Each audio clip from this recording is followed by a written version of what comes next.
Oui, bande ko balandi ato comme moi minere to mesena ko kuta na neto la kaka bino bisuna bino contact au signa. To ko même la bino information ata eta epai wapi. Mbula butu to ko sola bisuna bino te ba ndenge ni Kongo ko kende makampe ko kende ndenge ni yamboka na biso Kongo. Mikolo mileki bulandaka bino nyosu molobeli. Ndeko Eliezer ayambaka batu ya bandeko ya digital na plateau na biso na magazine to komi wapi. Banda ko solola. Bandeko musuba bengana bango, musuba ko futa mate bayaka ko lela. La mère de l'amatation bal bande ko Eliezer dans la makambo ko le kana digital eza malamu te eza bande ko musuba yiba misuba eza ba infraction grave e batikali mais biso to yek podo sala musa ba bengani biso ba bengi biso microsu e uti ko lekawa o ba misuba zuba sala ba 9 mois misuba zuba 10 mois misuba zo elo côté lelo na mikona biso tozongi lisusu ya yambaka batu misato ngaso na ko yamba a peu 20 personnes bola na bokebi nyosu nini oyo bande ko ya digital eza bandeko musu baza ana plateau boyebi bango misusu pe baza ba technicien mais bolanda na bokebi nyonso pona deuxième fois nini baye ko sala na plateau na biso et pe nini to ko sala biso na bango bolanda baye ko remercier ba administrateur ya digital to baye susu ka pona réclamation ya makambala kaki bango salamité bolanda na bokebi nyonso nini to ko sala awa na plateau na biso moko malelo mbote ndeko Didier bonne santé. Badongolomi so bakanisi ke tozo kufa mais heureusement que Zambenda Simba bomo ya bato tozo vivre et toza na pema tout va bien nzamba za lokumu quoi. OK bande ko nyonso na mbote bande ko nanga mbote ndeko OK boni ndeko no qui beza na monde ko Didier oyeka naza à l'aise posé pour naza ko bema kamotali vie yangana elongo baninga so oyo tozala ki lokola ba agent na kati ya digital Congo naza vraiment à l'aise. OK ndeko tuipa na yo boy ndeko ko expliquer biso bolé kaka bolé ki batie bino libanda ba ko futa bino pendant 14 mois bo sali ba marche bo kede ba ministère à travail to landa ki bino pe na molongo sima to ko mona ba manifester bo sala ki ba lobby ba futi bino mbongo sala ki wana 9 mois au lieu de 14 mois futi bino 9 mois nini sou etikali kama futi bino 9 mois ko banda musalati ndeko omoni makambo et tozo lobelawa ezate po toza soki babola soki ndeni les choses doivent être claires ezapete soki tozo s'acharner sur moto on a moni on dirait makambo komi on dirait acharnement bazonga bala tsango connotation mususu moko babenga ngo République démocratique du Congo. Président Félix aya lobby ngana ye pona installer état de droit. État de droit elingi koloba ozala mokondi ozala mongamba biso nyonso na se amibeko. Donc nous sommes dans un pays où la force doit rester à la loi mais nous ne devons pas avoir la loi de la force. Toye awa pona ko expliquer situation moko anormale parce que situation on a à notre avis à notre entendement eza ko violer ba texte nyonso tout ba loi nyonso tout eza ko régir musala.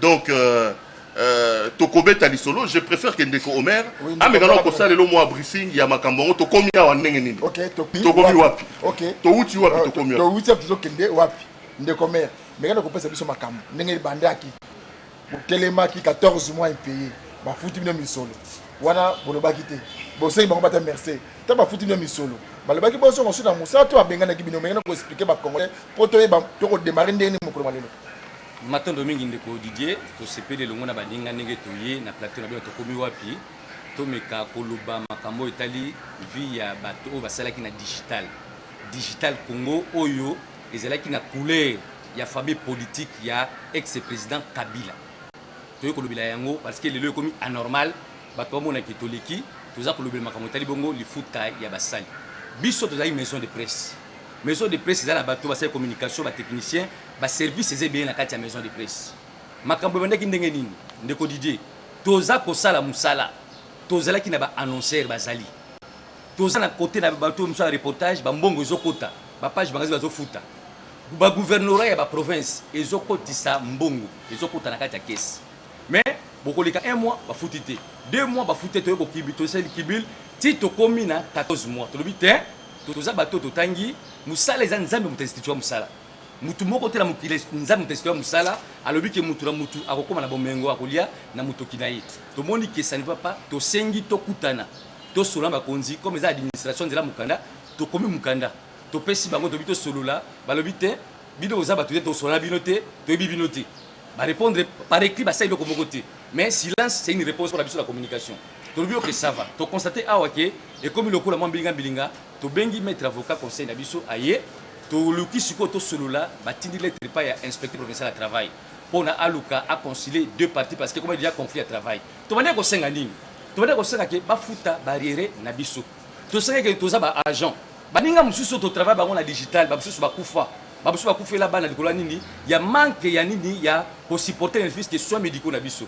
Tu vois bon c'est pas comme les soins médicaux prise en charge médicale, bon futa mbongo nabisso, ba matériel eza ko kufa. Na musala bo ça ba mususu reportage des mais botika na deux caméras na rédaction à digital Congo. Tu vois que non, ce n'est pas possible. Boya to va to sur le rabona nyonso. Net ba boy to sur na bango. To yé to komi na rédaction to komi na ki ba benga ki biso to kenda kuna le 5 mars to komi tango inspecteur a fait réponse to zongi to tika na musada opesa réponse to décréter mouvement grève jusqu'à ce que to zo réponse grève bandi. Na mouvement grève ba to luki négociation ba tindi ambassadeur Mugalu o yadaki chef de maison civile chef de l'état na compte famille Kabila. Yem to sama kamona bango ba tindi ya comme négociateur. Aye a commis ebele à l'osamo de Godidie.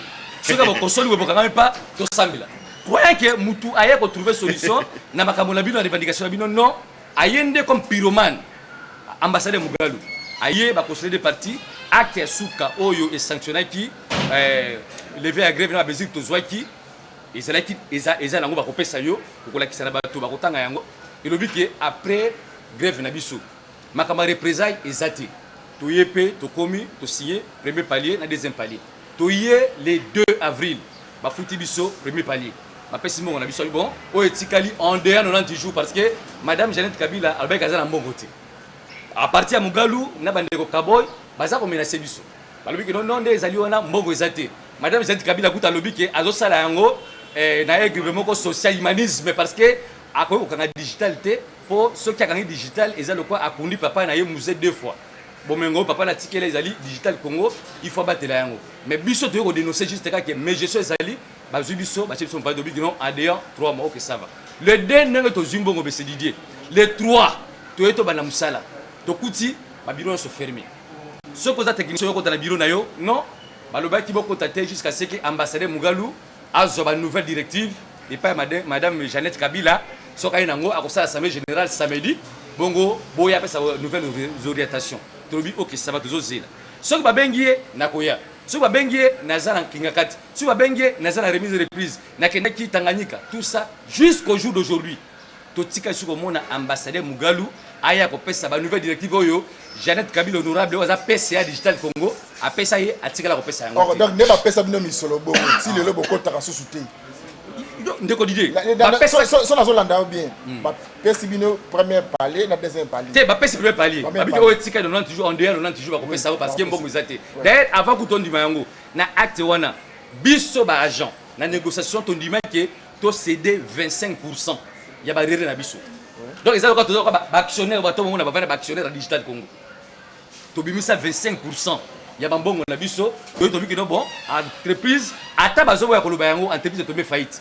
Moi, je suis dans le tribunal de commerce, je déclaré que c'est mais biso moko ba jana kato compagnie non ah ma bezo kota comme le kango pe bikisa biso la famille yango tondima to céder ba suma matériel ba relancer or bango ba le préparer coup ba zui première partie tant qu'on pèse biso moko la biso première partie to vandi ba boy to kota auto ya nouvelle directive to bima ki na ninga to bi OK ça va to lever grève ce que ça que ba bengi yo ozongela musala parce que biso pour la biso grève sili to zela toujours zo mbongo to tikali ba ko benga mutu moko jusqu'à jour d'aujourd'hui 44 agents de to vendre ba binga mso ba été na ba empêchement to za libanda donc ba longola biso musala 1 to za notifié te et le komo côté ba vandi sa biso ata mukanda moko ezati le loza carte digitale eza na ndako wala eza carte Egypte na ko bela ngo to atene na zati wala eza place na ngambo na ko bo mso ata oh non journaliste digital akanga ki c'était naza pour moi je considère que naza agence administrative parce que jusque là naza notifié te la digital Congo de vandi aw jour auto ko na bango to sololi makamo se silani ba pesi de compte na biso to zuya motokie to kotika lisusu kolobela ba pesa mbongo na biso to bimato na biso na kimia. OK bande ko balandi zela nazo ko pa na yo to nito ye bande ko na biso lero piro makamo ko le kawa digital Congo ezala kaya nani pour ne pas kotanga jeunesse parce que Mugalo to ko ba digital Congo ezala pene ya nani avant to na pesa yo réponse na mutuna wana na lingi na loba boy ata na cimetière yango tant bagendo tiki bembe ba koma kate aucun bureau cimetière au lobby que biso toyebo au point où ba pesi même mowe numéro d'enregistrement. Comment yoko imaginer ngana zolobawa ambassadeur Mugalo ngana za président ya ba agent digital Congo ba négociation na ngana menaki ba ya ba agent ambassadeur Mugalo madame Jeannette Kabila tinda qui est côté ya ba employeur to yambaki papa Mugalo lokola mosali na Nzambe ngana yo na obengi ambassadeur to na obengi pasteur Mugalo batu nyonso ozomona wa to sepelaki na ye ndenge omera lobi so bosali mo likambo bo to sambela Nzambe ya kota na kati ya likambo oh Esaïe lobi boye biso bi en tout cas papa pese ya sali malamu atindeli biso penza Yesu na kati ya ma négociation atindeli biso molimo mosantu to croire na ambassadeur Mugalo parce que il était un pasteur. D'ailleurs la plupart abato tayi na ba négociation ils ont été tellement frappés par l'esprit avec lequel ils conduisaient les débats que to kenda ti l'église na ye mais makambu nyo surtout pasteur Mugalo alobaki atosi ata eloko moko te ba lobi boye digital les ans 14 mois d'arrière ambassadeur Mugalo alobi na biso que non ba konza digital ba liambongo digital te to discuter to longola mbongo d'abord to ndimi na mbongo na biso ya ba zana ndeko piro ba konzi zana ba administrateur ba kolo na répondre question ba kolo digital comme ça na okota en profondeur digital les ya nani digital les ali ya honorable Jeannette Kabila Kyungu oyo azali sœur lipasa ya mokonza mboka uti kokende Joseph Kabila biso to tuna ya ambassadeur Mugalo to bi mais comment ko expliquer que biso to salara na ndako ya mokonza mboka to za 15 mois digital les ya nani a même le biso statut ya digital alobi na biso boye digital les ya musée Laurent Désiré Kabila musée avant kufa mwana na Jeannette Kabila abandai kotanga na journalisme ane kotanga na journalisme lokola lingaki mwana na mwasi mingi ndazwa ki idée à créer digital Congo soki mwana na asisi classe azwa apesaye donc digital Congo eza ya famille Kabila mena mikanda responsable nango actionnaire majoritaire nango ezali madame Jeannette Kabila lipasa ya ndeko Joseph Kabila donc digital Congo eza aye na mikanda madame Jeannette Kabila za actionnaire majoritaire ya digital et puis aza PCA présidente ya conseil d'administration mais sikoyo bazolo bala biso que ya kate makambo le kakuna ye bien ngote te to bimisa quand même irresponsable te aza président conseil d'administration entreprise ya obligé même à regarder mais mikanda zo sa même makambo to bimisa ki bangote po eza na batu mo 4 kuna ndo ba biso alobi makambo wana ya aliana na ta 100 francs te to loba ina bango na ba réunion bande ko ba alianga na bitete bo bimisa quand même maman Jeannette Kabila irresponsable te po biloko bozoro loboyo que ye makambo ye bien ngote aliaka ta 100 francs digital Congo te comment mutare kozala actionnaire majoritaire propriétaire ya eloko na ye président conseil d'administration ya eloko na ye mobule bimi na kati bolo banso que alobi akota ngota ye bien ngote te est-ce que DG digital ba DG ya nyosu bango ne ba ko répondre binyo to banani kuna na likambo ki DG ya Leonde tolo ba digital eza mbulunga na niveau moko osaka na minute tozolo ba digital eza ko kambama quotidiennement na tata moko tata wana na ebité PGR procureur général tozo benga parce que ba avocat na biso basi ba porter plainte pour nani digital les o kambama lelo na mutu moko kombo na Lambert Kaboy tata wana zanani oyebi modero oya lenga ba fufu minene tata wana leki modero na kolia na kosiote tata wana soka bandi théâtre kolia ba fufu modero apusa na ite pour nani na lobi boy mutu mobimba ye Lambert Kaboy yenda zali DG ya ACP agence congolaise de presse kuna na ACP wana yoza journaliste tele na ACP yo banda ya wana musala na ACP beba ACP tala ba problème prime ko tala le susute prime eloko za susute bande ko na biso ACP bazo se préparer ba marcher contre tata wana ye Kaboy ye moko papa wana Lambert Kaboy azali chef de travaux na UPN kaka ye moko wana azali colonel na armée ye moko tata wana aza agent RTDC ye moko tata Kaboy aza la présidence ye moko tata Kaboy aza administrateur papa ata modero ango aliaka fufu est-ce que modero aliaka boy dans na Congo bande ko sport kana ko mamba ko tanga bo fana muke parce que en fonction que là ce qui 5 fonctionne à mutu moko aza DG aza si fonctionne à mutu moko combien de Congolais qui va licencier va graduer na neka mais papa wana ye wana administrateur wana Lambert Kaboy aza DG na ACP kuna sali mbilinga moko ko imaginer OK na so répondre moi là c'est ça pas moment le besoin important sikoyo ye tata wana muloni asali akiazi bana na ye famille na ye donc digital les associés ya famille Kabila te et combien ya famille Kaboy akiazi mwana yango balobaka tel père tel fils na moniango aye na mwana na liboso ko Michel Kaboy balobi aza magistrat ye moko Kaboy wana Michel mwana ya tata wana Lambert azali dirkab ya papa na ACP ye moko Lambert Michel wana aza conseiller juridique à digital yo ici je lance un appel au Conseil supérieur de la magistrature. Fouillez les dossiers de monsieur Michel Kaboy. Parce que être magistrat est incompatible avec un contrat dans une société privée. Digital est une société privée.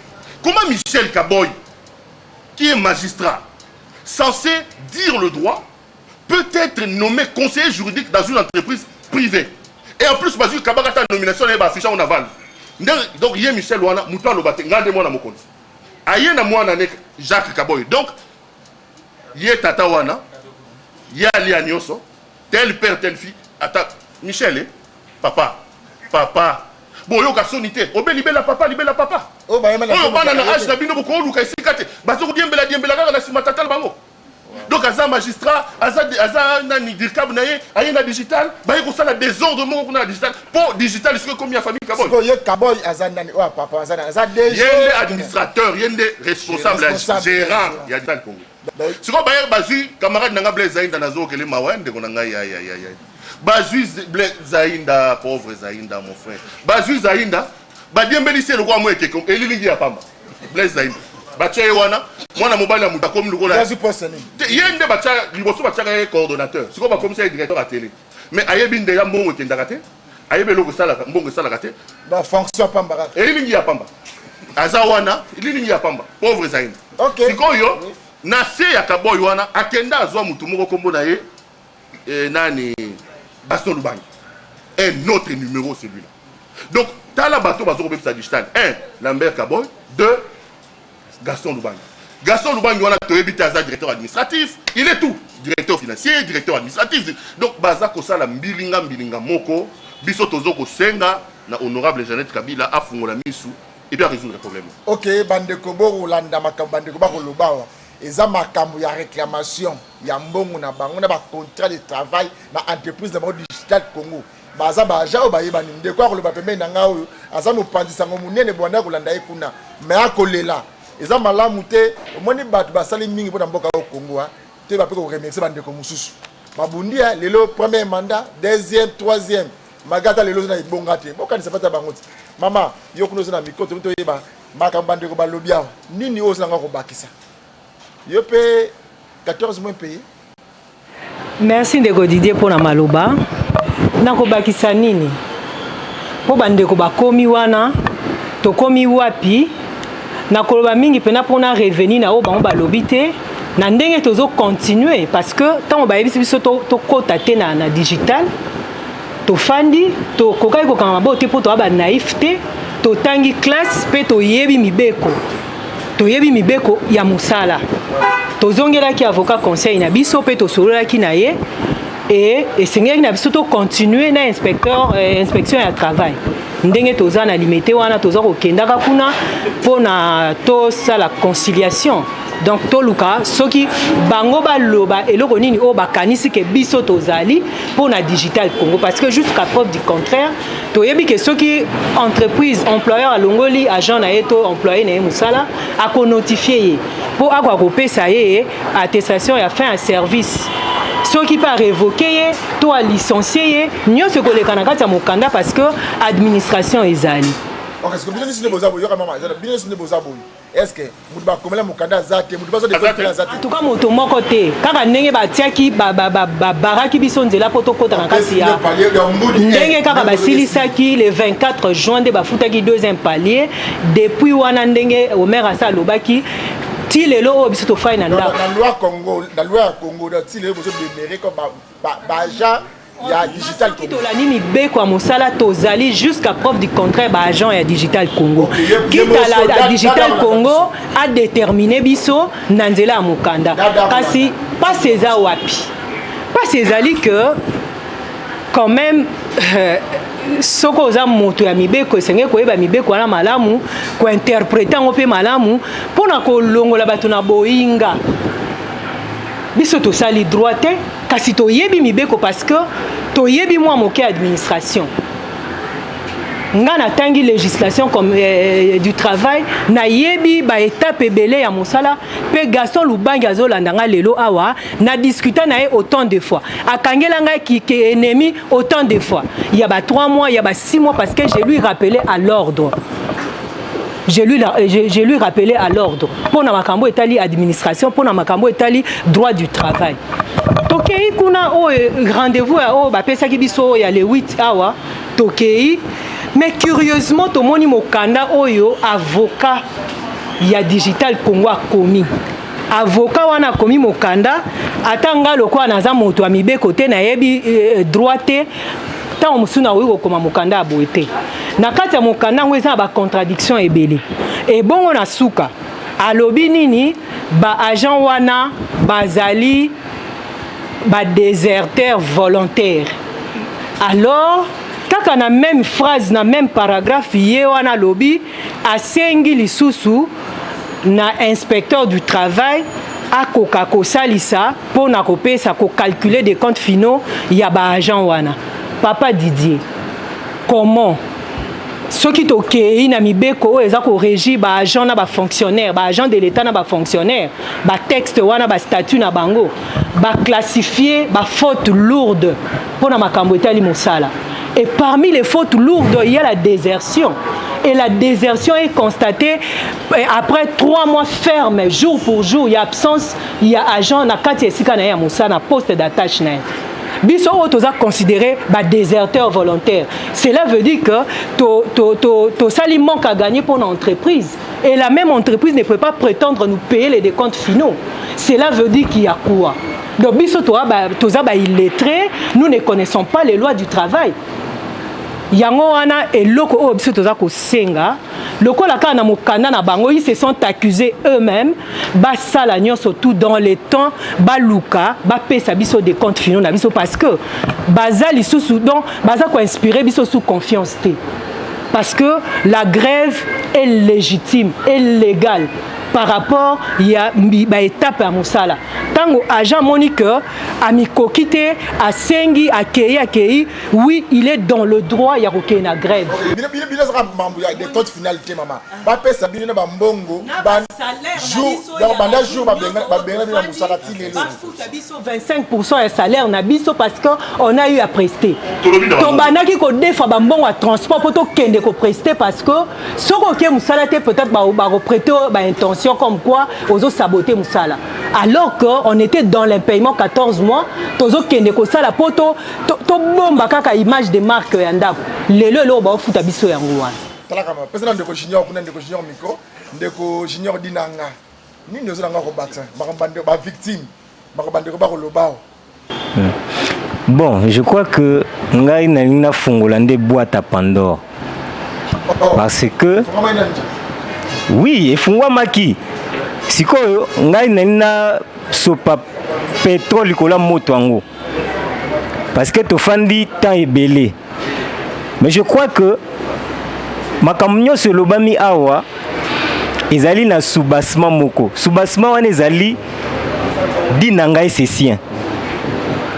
C'est-à-dire que biso nde oyo kabatu ya liboso oyo balongola ina digital na mois de septembre. Tilelo.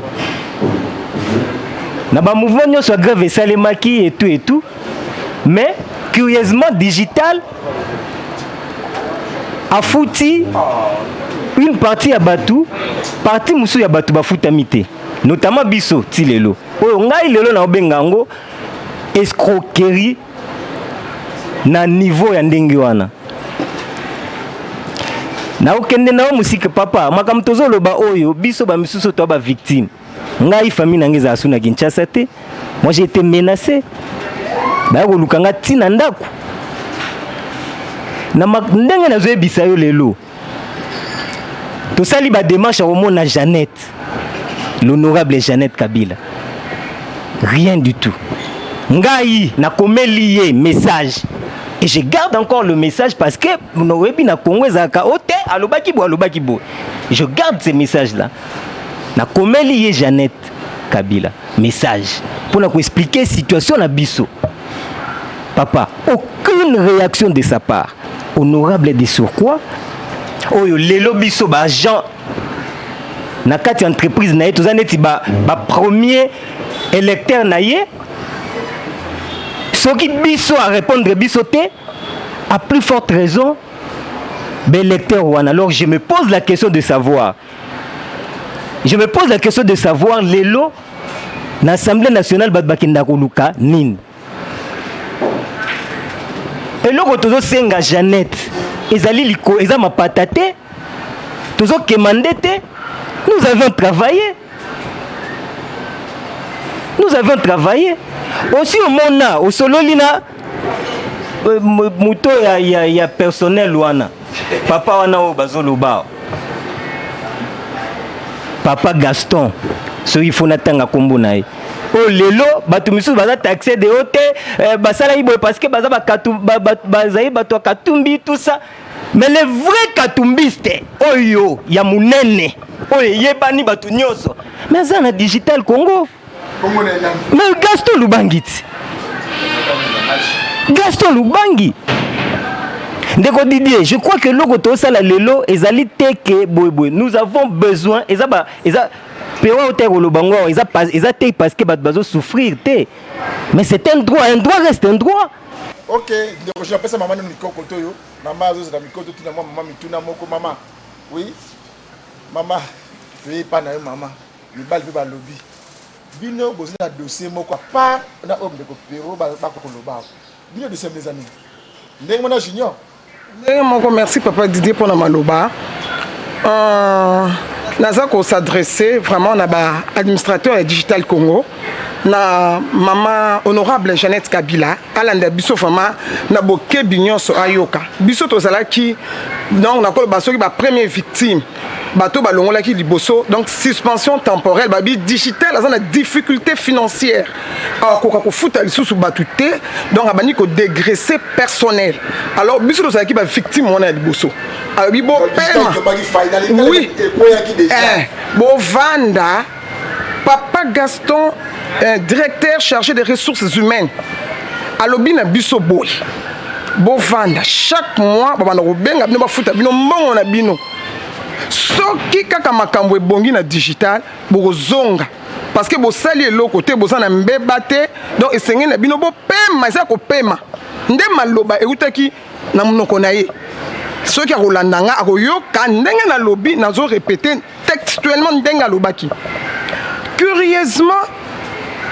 et ko sala make to le kaki pande ko Eliezer ba liboso pona ko lakisa ke non to sana ba difficulté ba bengani biso boye ba tie biso na libanda boye to sala le côté pa pesi biso mbongo na biso te 10 mois ya ba arriéré de salaire et ça mi ke ba nde kwa sima ba ye ko revendiquer ba mbongo na bango bande ko pero bande ko omer bande ko nyonso o monde bazali aw basa batindi ambassadeur Mugalo aye asala la médiation ya problème wana effectivement ya ki asali yango mais biso tozu mongo te ba arrière na biso tozo ate 10 mois tozo ate mais tozaki na suspension temporaire je précise nazo insister c'est qui suspension temporaire to sala eloko te to santé bozo compte tenu ya ba difficulté financière na lingi honorable Jeannette azali mutu ya mibeko azokota na kati ya ndaku ya mibeko ba honorable député o baza ko landa biso bato ya mibeko ba yoka bango moko ba yeba na ko limbola eloko wana tozui mbongo na bisoté. Pourquoi? C'est la plus grande question on a tout. Pourquoi tozui mbongo na bisoté? Deuxièmement, des comptes finalement, moi j'ai fait 13 ans sur 14 ans de Digital Congo. Natika mobile nanga na tika bana na ngai nazaki permanente na seni accrédité. Na kokena ba 5 heures ba kit électoral commis. Na kokena na minuit na ke osala ba reportage. Et moi mbongo nanga na zongo te pona ni na tout ni question. Pourquoi? Le salaire c'est un droit. Des comptes finaux les a droit. Et moi exploitation au basali. Basali ngai ko la mukatongo midi pourquoi? Nazo futa maté, nazo sa sacrifice na salaire nanga, na carburant na ngai. Bongo na zombongo nanga te poni. Ngai pona na ndeko Didier na rappeler le komoko ya muke. Ngai na sala accident mortel. Na ya service ngai. Mama bébé na sala accident wana. Mortel ya service. Digital a pesa ngai ata $5 te. J'ai même ma mère coupée. Nzamba so kaso na kosi. ngai na voiture na ngai moko baby et puis baso benga mobile na ngambangwa yé pour na aya ko résoudre problème na kati hôpital mais mutu yaki ko zwanga ezali mutu ya Digital Congo est-ce que na saki accident na so mata musala na saki chef d'édition ayi ko zwanga atika na hôpital na ngale ma santé atika ko pesa ta un rond te so na kosi bayebi na sengi honorable Jeannette Kabila alanda biso na boke bien ça mutu ya mibeko apesa biso ba arrière na biso tozwa quitter tozwa ngote 10 mois et puis apesa biso ba décompte finaux na biso nde eloko nga na sengi yango wana mbote oui nga nazalaki travailleur à Digital Congo nazalaki jardinier je crois nasali 14 ans na kati ya digital na te bando futa na bango mais nde ntango toye okóma na dernière minute awa nde esalaki tosala 14 mois bazofuta biso te alors ezalaki droit na biso tosali déclaration mpo bafuta biso parce que toza baparent toza na basi toza na bana tozofutela bandako tozotangisa bana bazofuta biso te 14 mois ata yo moko ndeko Didier est-ce que kokosala mabongo yo même ata bango bakonzo oyo baza liboso baza na bana baza na basi na ndako 14 ans wana ndeko Joseph Kabila sali combien de mandats bakolanda biso bango nyonso na famille na ye bakolanda bosali musala mingi bandeko nyonso bandeko mona nde bokolanda bavie bokomata boza mo ebele misi molo otanga bakomona bango eza te mpo biso toza na domaine message nyoko kopesa siko papa fort yo oza papa na bandeko nyonso ya famille politique na famille biologique ya digital bakolanda biso siko message nga na kopesa bazala nanu na place ya kozala baparent ya koyeba pasi oyo biso nyonso baparent tozomona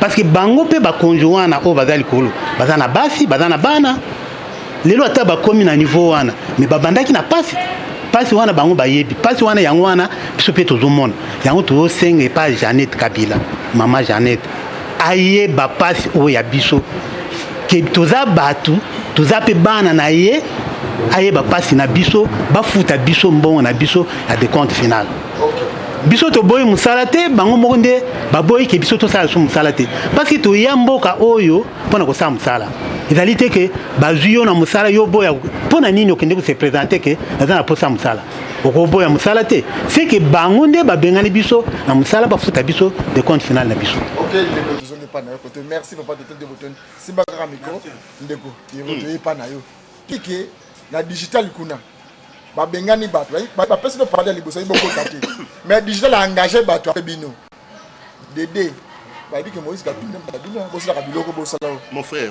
omoni o ezaki bato kindoki ça mana moyi oh bolobi bopesi bato suspension soi-disant temporaire parce que digital les a sous nambongo te baka ba di bébé encore faut-il que ye Gaston na ebisa biso soki suspension temporaire ezala na administration bopesi bato suspension temporaire mais entre-temps engagé bato baza ko engagé bato na sekaki lobby makasi j'ai même appelé bato ba na kati kuna Blaise Zaïn daza camarade na ngamune ça fait 20 ans toi ba camarade to ibandi to ba mike to coller ensemble to tank mo ngana Blaise to bandi première année de graduat to keleti na deuxième licence Blaise nomination yo Gaston a nommé mutu moko kuna la rédaction consultant na fouillé cours na ngani so toi ifasiki na fouillé ba notion ya professeur Mbusoko na fouillé ba notion ya professeur nani Wawa na fouillé ba prof na ngani so toi journalisme journaliste ça musala ba nommé journaliste et consultant chargé de la ba nommé mutu mususu rédacteur en chef chargé de la mobilisation des recettes. Comme parti politique au Bénin. Gaston te a notifié. Comme parti politique association de on a zolo bakindoki. On exact kindoki bazo tourner na moi. Rédacteur en chef de la rédaction chargé de mobilisation et maximisation des recettes. Bon, il faut ça va porter. Il faut dans une rédaction et comme il est déjà. Administration Trump. Administration Trump vraiment. Tout ça c'est quoi? C'est pour dire que nous sommes en face des amateurs, des gens qui ne connaissent pas le travail, des gens qui n'ont aucune compétence, ils font des bêtises au vu et au su de tout le monde. Balobi ke ndeko Moïse Katumbi mutazo tinda biso. Do financer. Financer biso to ba mona biso na ba TV tout ça. Bo traper Moïse Angoko. Sur le digital il faut la reconnaissance. Nous devons beaucoup à Moïse Katumbi. Biso on a banda digital avant digital. J'ai presque 15 ans dans digital Congo. Na yebi eloko Moïse Katumbi ça dans digital. Moïse abandoti na biso ba veste, ba fiero ba nomo na tola ta ba cravate wana lati boy. Moïse andoti na ba veste ba présentateur. Moïse na mutuneza ekuna kitenge kinkumba. Tant que Moïse azala kuna digital est-ce que to le la ba salaire. Et digital est quoi tant Moïse accueille.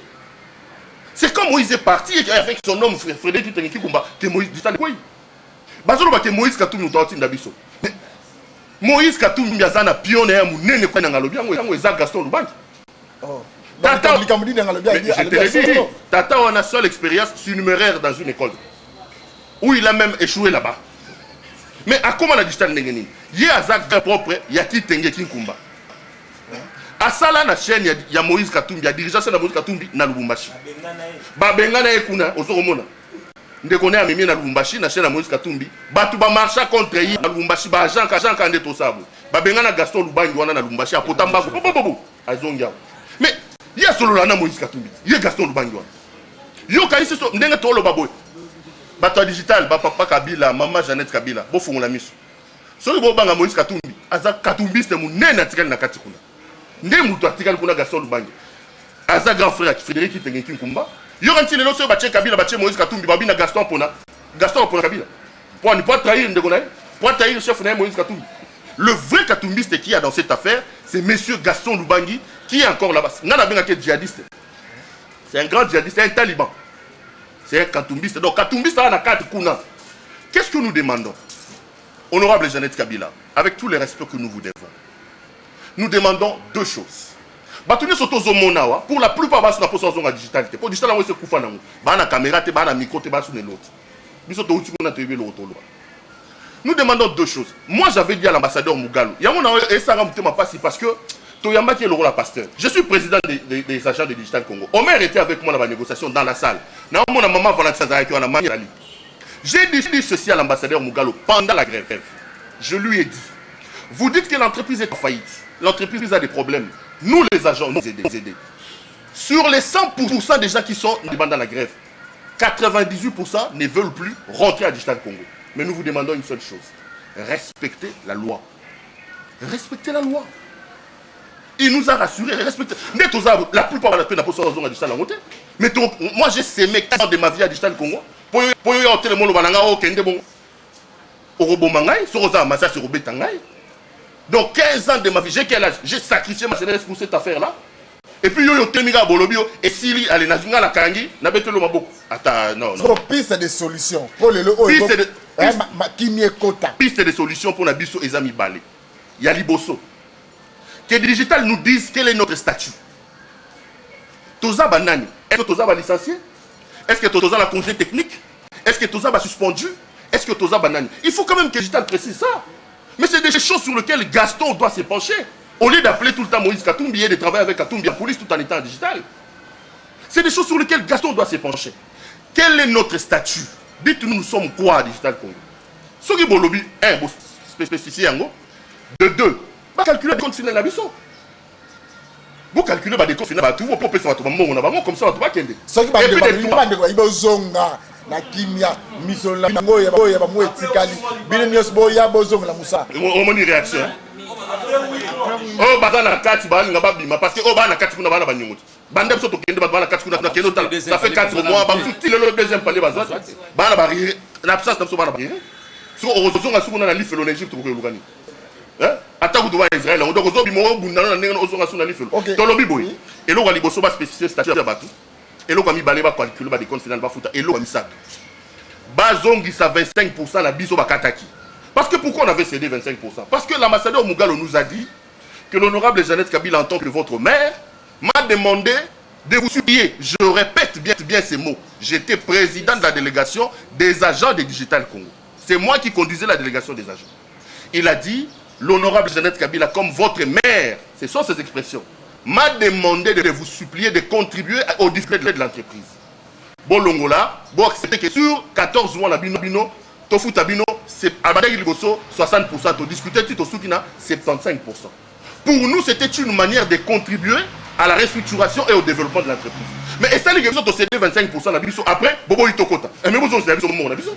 Si vous avez la bino mon, vous avez pour entreprise la mouka, biso toza ça na 14 ans souté to kabonit orange au renaissance bozo sambon et en plus bana to bima grève tikoyo ils doivent savoir ça fait combien c'est 6 mois il faut pas foutre 8 mois il faut pas foutre son voilà parce que Tilelo juridiquement parlant nous sommes encore les agents de Digital Congo parce que sur le plan des lois Digital Congo n'a pas encore rompu mais on va pas de Digital 8 mois salaire 8 mois de compte final plus de compte final pour 8 mois on a pas calculer la calcul il faut 8 mois pour compter na lobby boy na salaire ambassadeur Mugalo Biso ambassadeur Mugalo Biso que nous toi créer Digital Congo et Musée Laurent Désiré Kabila.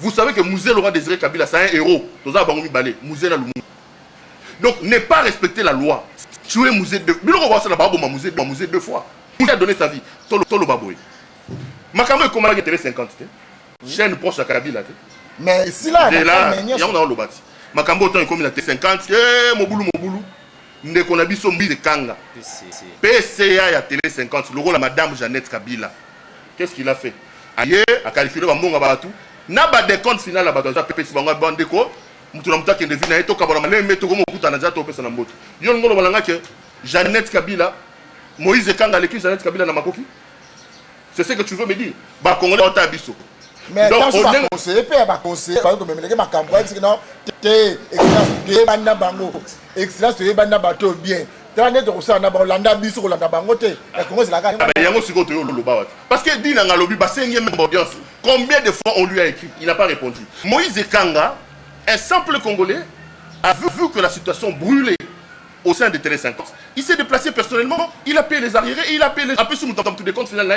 Mais pourquoi l'honorable Jeannette Kabila pour ça pourquoi l'honorable Jeannette ne peut pas faire ce que Moïse Kanga a fait? Ça c'est la première chose. La deuxième chose, honorable Jeannette Kabila, ambassadeur Mugalo va être considéré au la maman. N'a préféré na bengo maman. Aza député. Un député c'est quelqu'un qui élabore le loi. Mais ce qui est mutazo ça la loi. Azon magiba loi ezala biaisé, ezala maltraité, ezala sona ndakuna kuna yemoko. Tokondi melendengeni, eloko liboso. Eloko mi balé. Na mandat tuwe uti koleka. Honorable Jeannette Kabila. Azala ginani, présidente ya conseil des sages. Moussa la présidente du conseil des sages ya Guinée. Ce qui mbilinga mbilinga bandi entre ba député. Boya. Toi ba député biso surtout bofanda. Likambo ezanini. Toi ba na tata moko, toi ba na maman moko. Et il semble qu'il a fait brillamment. Talaka ba député nde ba mobulu wana. Mais yé azala président du conseil des sages. Non, azo ngisa ba makambo to mobulu ya ba politicien. Makambo le kalenda kuna yemoko bolingo ba biso yé ancienne présidente du conseil des sages, elle est incapable de résoudre le problème de kalenda. Oui, c'est ça nga ndeko na ndeko piro na kati yote. Menizier, ce que la loi doit s'appliquer. Nous lançons un appel pathétique à l'honorable Jeannette Kabila, qui est en train de nous suivre. S'il vous plaît, honorable. Nous en avons marre. On dit bilogo et comme on dirait acharnement, on dirait tout le tala maman n'engaba, tala bébé n'engala, tala maman. Ne sera taille on débat. Mobola Zalia. Mais pour les droits, pour nos droits, pour le respect des textes, on doit se battre. Il y a un respect à l'Ibota. Voilà. Donc, après ça, on va calculer des comptes d'Abisso. Il faut 8 mois au Fandi Libanda. Bazongi ça va 25% d'Abisso. Oyo, Bazanango. Ok, Ndekomere, beaucoup de solution quota. Na o tito kosola oyo. Toujours le kimia. Ndekodi nanga lobi malamu. Ba kokomela dada ko répondre té. Mais autre émission pour nous kimia tant que on dira signa ko joabilité mais dans les émissions ba ko memelaye ayo kaposa makanisi na nezali nini ndeko DJ makambo nyonso bandeko balobi na tozolo ba awa et ça la passe na motema parce que même la Bible soko tangi balobi avant mutaka de kamba église il faut bon ça d'abord libota na yemoko ya mwana biso da politicien ti biso ba ta presse toza ko risquer to kota na nzela politicien ba ko ba kino et qu'on a biso Congo ils allaient mal gérer na libota ya papa Kabila na ndenge to mona ka katia Digital Congo pourquoi dans le bibo bato bakuma mso katsa ki makabdo lo balinge période ba kiza charné mati bande ko belé mo ba vandi aw ba msusu ne le 2006 ba zalaki obligé ba tika ba quartier ba vandi ça ne ko vanda ba kima pourquoi parce que président Kabila zaki mal aimé ba risque ba vie na bango ba msusu ka ngo ba vandi aw ba lekisa ba nuit blanche na Digital Congo en train de travailler 2006 2011 bamsusu barata ba crash na ba avion ba accident ba cortège tout ça pour la ligne de soutenir pouvoir même bateau o batamwa na Jésus ba disciple bateau na ki Jésus ba bien to tiki nyoso ba pêche tolandi yo litomba la biso makambo ezali nini bato bakeno pourquoi ta kabila ezali na pouvoir makambo yo bango te tozali ki avec espoir que baza wana bakobomisa ko na biso mais lelo yo makambo changer to moni ke makambo silili to tika libada lokola bato moko oyo bazaki na ndako digital Congo chaîne ya famille présidentielle bato baya ko demander to lo bato lo makambo itali bato senga mbongo za loka babola isa soni makasi famille présidentielle mais babenga batiki bino libanda face baza na makokude bakoyi mbongo ezate même pas kenda la tribunal commerce ba déclarer faillite pas déclarer faillite papa ba pesa mbongo ba déjà maman ko le projet technique digital papa omoni kokoyi kokoyi ezaka nini tokoyi biso tobi to respecter mibeko tokoyi ok tondimi tokoyi mais il y a une procédure de liquidation pour une société qui tombe en faillite ba kenda tribunal va déclarer faillite dans le tribunal. Voilà. Comme ça, le tribunal a des terres. N'est-ce pas tout là. Oui, mais il y aura un besoin de ce qui ça. Au monde digital, tout ça, on a des votes. On a des votes. Dans la maternité 39. Bâtir n'y a 16 000 $. Il y a un colonda qui a besoin là. Mais dans ce web ça. Babi, c'est tiré là où la cannabis. Est-ce que digital n'est pas 16 000? Tata wana, na ba maman na bazol. Bakati mai. Lupanga bato bando au foot là. Digital a fallu wana sur 15 ans. Bâtir n'y a 16 000. Lambert Kaboy. Bah, on a 50 000 $, il y a Vodacom, Ligue 1. Ligue 1, ils ont le cas. Bah, plus 50 000 $. À cause de avant, non. Bon, il y a tout ça à la réunion. Bah, ça, les réunions. Ah, bien, ok. 50 000 $, tant que bima. Le roi, quand la caméra, c'est toi, on a mis côté, bon, on a 30 000 $. 30 000 $, wana. Bosso, maman, caméra, bosso, maman, micro. Tofu, ta maï, kuna. Tofu, ta manda, moi, nyongo, totika, landa, bateau. Comme ça, biso, peut être, oh, oui. Ma pas.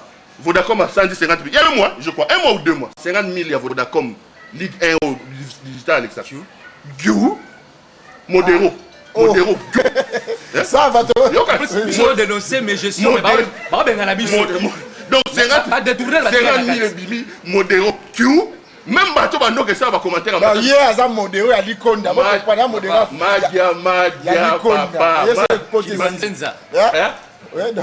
Madia. Ça va te moi, 3 minutes. Il y a l'obité, il y a 3 minutes en auto bakisa ezali toujours plaider pour la cause. Les lobbies ça fait 1 année. Tu as sous kunate banyongo bambongo na biso bafutate. Mais to kanisa ki que ezali espoir pour na biso nyoso tout. Mouvement ndenge ndeko mera to le belo moko lobby bato baolobaki opona nini boolobi siko te tozelaki te Kabila kende. Nous c'est que nous avions dit eza oyo lelo mouvement esalema lelo na nini après Kabila biso toloba yango au nom ya digital nyonso ya bato nyonso et de la même manière démarche oyo et salemi na période oyo donc c'est-à-dire que parce que nako lobeza batu nyonso tout e bako telema lelo babanda ko sala mouvement moko songolo to pakala mais ezali poignée batu moko nde batelema basali mouvement moko au nom ya batu. Donc nous avions dit pendant que Kabila était encore au pouvoir au moni te dénoncer qui mais ça nous a coûté écoutez biso lelo mais toujours senga na Jeannette Kabila azali honorable. C'est vrai qu'elle a du mal à Oyamba Batu. Mais à respecter Ata qui congolais au biso tozali.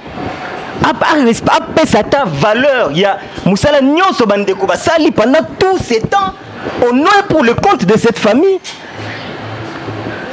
La meilleure des choses, Jeannette Kabila ko rendre biso lelo, ils allaient tika biso to kina kimia. OK, il y a un bandeko ba kolanda biso awa. Oya ko faire souffrir bi yoka dante. Bandeko ba kolba ba libanais. Ceux qui SMIC va foutre raté, salaire mal raté. Ce qu'on a à faire souffrir les Congolais. Ah, les Libanais Zalia, Angola Zalia, Rwanda Zalia, Burunda Zalia, tu as bête à ma soeur de côté au Yébié, de 8 places en Salak. Continue de connaître. Malheureusement, c'est un Congolais moutou, alors ça la batou, ndenge toujours mona lelo. Mais au-delà de ça, ngai na kosenga bandeko. Webi na vie na mokili kolukate kombo na yetanga mabe pona batu. Na situation ya batu songolo. Ndeko Didier na koyebisa yo na ozo remuer couteau na plete mais et ça la biso pasi na motema parce que soki lelo oyo biso tokenda bon tokenda verbalement parce que tisikoyo ce tolobi tozonga sur na tribunal ya travail et kosenga biso to calculer bambongo na biso nyoso tu wana donc digital ana nyongo moko oyo na habité so ezala et aussi la ndenge nini omoni soki lelo biso to bima parce que collègue na biso moko boye a signé sa sentence wana aza rapide nos collègues comment na nani aza pe pas calme na opeso kombo ndeko na biso Sarah Fanny Dakouz. Je rappelle que Sarah, ce que tu as fait l'année passée, et que tambola na yo ti soki lelo oyo au réparer en côté. Nous sommes dehors aujourd'hui, mais boyebi ba conséquences te to kutai nango. Boyebi en côté. Ozomona nande kona biso oyo on pensait que c'était un frère pour nous. Nani Pewa Otigolo Basiko Blaise Aïnda qu'on n'a jamais compris ndenge nini. Donc ils ont été utilisés pour que les lotos ala toloba otozoloba lelo mais en contrepartie to kanisa ke elingaki zongela bango gestion ngo au quotidien. Pas souffrir pour ton information pas souffrir. Ndeko Didier eloko tozo senga o to senga kango toujours. Ndeko Jeannette Kabila ezali nasi famille Kabila ezali kombo ya lokumu lelo na Congo. Donc soki kozala exemple faut ezala nde bande pa na bango biso toza ba agent bien kayeba na eba tongo boy défité de noter peut-être parce que so oza patron ya entreprise na sinet entreprise ya TV bongo ezali la seule chaîne ko bandolanda chaque jour. Mais on a appris, je ne sais pas si les abongo kayeba ni batute. OK, ndeko nanga TV senga na silsa, na osenga na ye Jeannette Kabila honorable asunga biso. Mbongo ezali ya biso parce que nous avions travaillé. C'est un droit. Et droit basenga kayango ba betela rango c'était. C'est comme ça que tosenga na ndeko Jeannette Kabila a futa biso bambongo na biso. Nous biso tokenda depuis l'année passée et nous réclamons bambongo na biso na ba des comptes na biso pour tosila. Laisse maman miko maman zena oya ko bax maman moi minute muke moi 2 minutes kaka. Merci beaucoup ndeko Didier. Ah obetaki lisolo ya SMIG tope boina boye kasi wana tokota na détail te. Kasi awa toza ko rappeler eza na avocat ya Digital Congo a commis biso mokanda oyo toyebi te mokanda ngo soki totanga ngo tobenga ngo nini toyebi te et puis toyebi te azaki animé na nini to motivé na nini pour akoma mokanda oyo ezanga moto na makolo ayeba yango que il y a eu beaucoup d'irrégularités dans le Digital Congo sur le plan administratif et financier. Bande Komosusu Bazawa Bazaki promu depuis 2016 le 5 août 2016, il y a un certain nombre salaire et la législation du travail et lobby que ceux qui va promouvoir Moutou en grade, les salaires suivent immédiatement après la signature, il y a lettre, il y a nomination, il y a promotion. Mais ceux-là, au Batikala, banda le 5 août 2016, si les lots, salaire na bango elanda te ba majora salaire na bango te aye ba yango que tango yaza ko étudier dossier wana to pesa ba preuve nyonso ba nyonso ba concerné na situation wana ba pesa ba preuve nyonso même ba arriéré ba salaire na biso oyo to benga on ba arriéré parce que ça fait 8 mois tozo futa maté bien que toza ba agent à Digital Congo. Donc ba yé ba ndenge nini ba ko calculer yango pour ba majorer salaire avant que ba calculer des comptes finales par rapport au nouveau grade, par rapport aux nouvelles fonctions oyo bato bazwaki. Toza ko rappeler pour Bible lobi na biso nini oyo ko sala te aliate. Moto akolia kana na moto kyo ko manelongi na ye. Soko bato mibale bayokani te moye batambola nzela moko ezate e ama lobe uti na Bible. Yango wana lokola tokoki kotambola nzela mona bango te balingi te to tambola nzela moko poto oyokana te to se séparer à l'amiable. Même kuto Abraham na Lot ba se séparer ki à l'amiable to mona ki ndenge nini ekomaki. OK ndeko Pierrot message à ce que on peut se ba congolais nyonso bakolanda biso bayeba évolution sikoyo na makambo na ba agent na ba oyo babengana liboso na ba oyo batikaki na kati basalaki grève bino nyonso bosangani bokomeli ko moko boza libanda message nini ko pesa bandeko tout bakolanda. Un seul message que je veux donner aux Congolais. Bandeko, nous sommes dans un état de droit. Dans un état de droit règne la loi. La force est réservée à la loi. Et ce n'est pas la loi de la force, mais plutôt la force de la loi. Tozo lo baboye. Parce que bato bele toza ouais. Ba intimidation pam pam bandi. Bokomona Kabila silina nute. Boliambonga Kabila, bozalanga wapi, bokanti Kabila kei, tout ça. Boko kufa, dinanga yo alobit. Alongola mwasne na bana na kishasa pona ba intimidation pamba. Nous allons accepter de mourir debout plutôt que de vivre à genoux. Nous sommes prêts à tout pour que vous puissiez respecter nos droits. Ndeko Jeannette Kabila honorable. Benga batu na yo, ba calculer ba décompte à batu, ba futa barira batu, toka bwana na malembe. Mutu lokola ngai na sina kota na ngana makambo na nga ndenge mususu, na kuma na biloko na nga moka privé, ezo sala nga bien tegelelo l'équipe batu nyo motu na digital. Ozongi lobby batu nyo musala digital. Okende bo bazo musala digital. Kuna pe digital ngo ezo kufa na ngoka eloko moka malongeza kuna te. Donc tout ce que nous demandons, nous voulons définitivement tourner la page de cette affaire.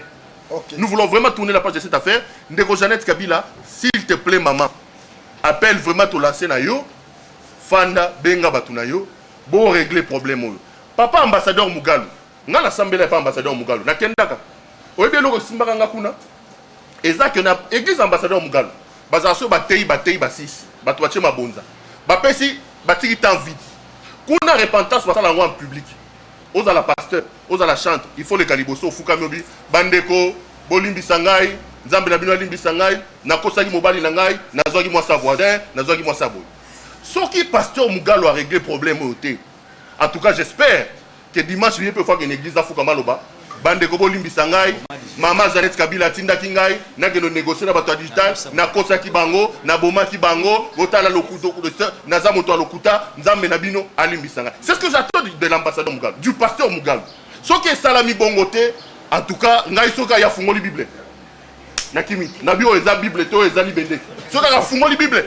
Soka la monnaie na TVO, Esaü avait dit Jésus na changer chaîne parce que na bio yo makambo sali biso na ko gondima ngote. En tout cas, nous demandons à l'ambassadeur Mugalo, Papa Mugalo, nous avons cru en vous comme un pasteur, mais la situation telle, la tournure que la situation est vue, en tout cas, tu crois qu'il y a comme volonté.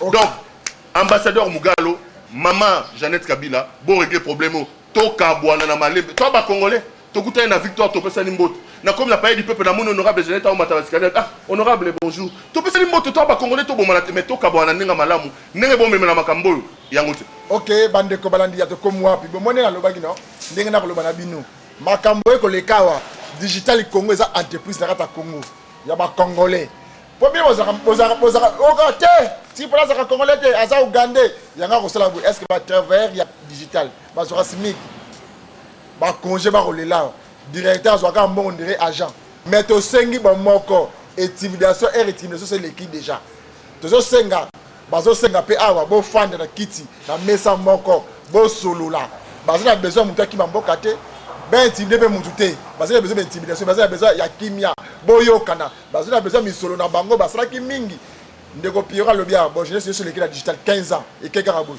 bandeko musu 14 ans papa auto de ba 15 ans sur 16 ans na digital musu sur 10 ans finalement bambula ngonyo suboko lianga pour na compagnie on a digital on a besoin de carbone, au Kolanda. Modéro, c'est Kaboun.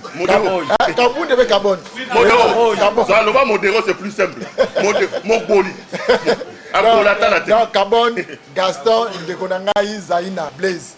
Oyoki ndenge bandeko balele la passe ya komona ndeko na biso. Sika Blaise ngani banda Blaise ngani. Ndeto yebelio. Tala makambo te et comme association. Toko senga kimia, c'est qu'être kimia nzambe ezal na bino. Ndeko nyo sala na kibiso na nzela. Soki yo lobby ngamba za besoin na pesa droit de réponse. Makamba ndeko ba lobby yango te. Micro yango oye.